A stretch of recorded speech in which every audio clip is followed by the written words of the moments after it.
আমি তেল নিয়ে আসলাম এবং দেখি তিনি শুয়ে আছেন।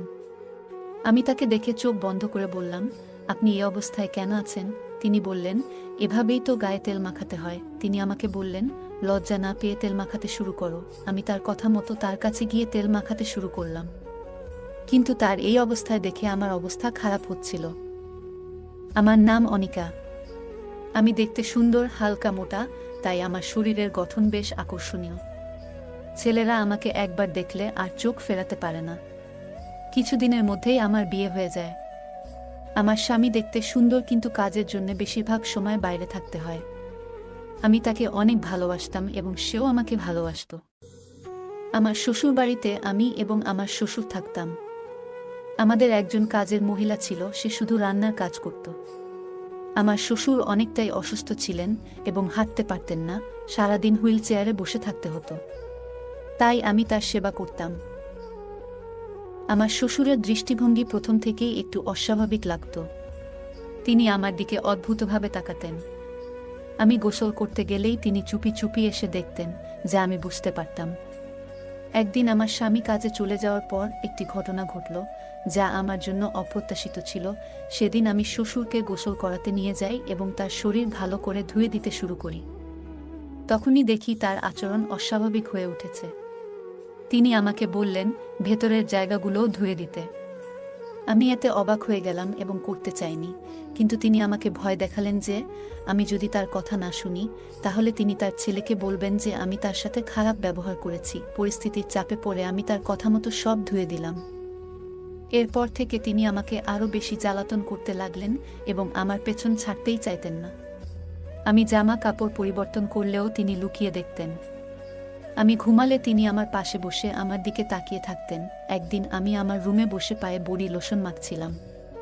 হঠাৎ তিনি আমার রুমে চলে আসেন এবং আমার কাপড় তখন পায়ের অনেকটাই উপরে ছিল। তাকে দেখামাত্রই আমি ঠিক হয়ে যাই। তিনি আমার পাশে এসে বললেন, দেখ বৌমা, আমি তোমাকে লোশন মাখিয়ে দিচ্ছি। আমি তা করতে মানা করলাম, কিন্তু তারপরেও তিনি আমার কাছ থেকে লোশন নিয়ে আমাকে মাখাতে শুরু করলেন। আমারও সত্যি ভালো লাগছিল, তাই আর তাকে থামাতে চাইলাম না। এই ঘটনার পর থেকে আমরা আরও ঘনিষ্ঠ হতে থাকি। যদিও আমি জানি এটা ঠিক নয়, তবুও আমাদের মধ্যে একটা অদ্ভুত সম্পর্ক গড়ে উঠল। একদিন আমি আমার শ্বশুরের রুমে গেলাম। আমাকে দেখে তিনি বললেন, আমার শরীরে তেল মাখিয়ে দাও। আমি তেল নিয়ে আসলাম এবং দেখি তিনি শুয়ে আছেন। আমি তাকে দেখে চোখ বন্ধ করে বললাম, আপনি এই অবস্থায় কেন আছেন? তিনি বললেন, এভাবেই তো গায়ে তেল মাখাতে হয়। তিনি আমাকে বললেন, লজ্জা না পেয়ে তেল মাখাতে শুরু করো। আমি তার কথা মতো তার কাছে গিয়ে তেল মাখাতে শুরু করলাম। কিন্তু তার এই অবস্থায় দেখে আমার অবস্থা খারাপ হচ্ছিল। হঠাৎ তিনি আমাকে তার কাছে টেনে নিলেন। আমি মনে মনে ভাবলাম, যা করতেই হবে তা করব, কারণ আমার স্বামী অনেক দিন ধরে বাসায় আসে না এবং আমাকে তেমন সময় দিতে পারে না। দেখি আমার শ্বশুর আমার সাথে কি করেন। তারপর যা হলো তা আমাকে অবাক করে দিল।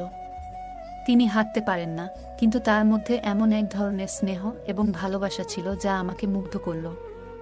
তার আচরণে আমি বুঝতে পারলাম তিনি আমাকে সত্যিকারের যত্ন এবং ভালোবাসা দিতে চাইছেন। মনে হলো তিনি হয়তো তার স্ত্রীকেও এত ভালোবাসা দিয়ে রেখেছিলেন।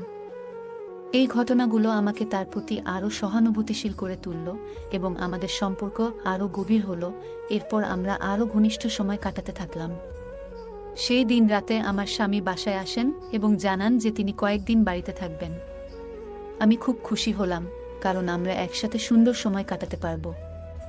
সেই রাতে আমি এবং আমার স্বামী অনেক ভালো সময় কাটালাম। আমার শ্বশুর তা লুকিয়ে দেখছিলেন। আমি ভাবলাম আমার স্বামী ঘুমিয়ে পড়ার পর আমি আমার শ্বশুরের কাছে যাব তার সেবা করতে, যেমন ভাবনা তেমন কাজ। সেই রাতে স্বামীর কাছ থেকে ভালোবাসা নিয়ে আমি আমার শ্বশুরের কাছে গেলাম। আমাকে দেখে তিনি খুব খুশি হলেন এবং বিশ্বাস করতে পারছিলেন না যে আমি এত রাতে তার ঘরে এসেছি। আমারও ভালো লাগছিল, যদিও আমি আগে এমন ছিলাম না। কেন জানি না, এখন আমার মনে হচ্ছিল আমি আরও বেশি চাই। এরপর থেকে আমি শ্বশুরের প্রতি বেশি যত্ন নিতে শুরু করলাম। আমার স্বামী না থাকলে তার সাথে বেশি সময় কাটাতাম এবং তাকে অনেক ভালোবাসা ও স্নেহ দিতাম। আমার শ্বশুর মশাইও আমাকে অনেক ভালোবাসতেন।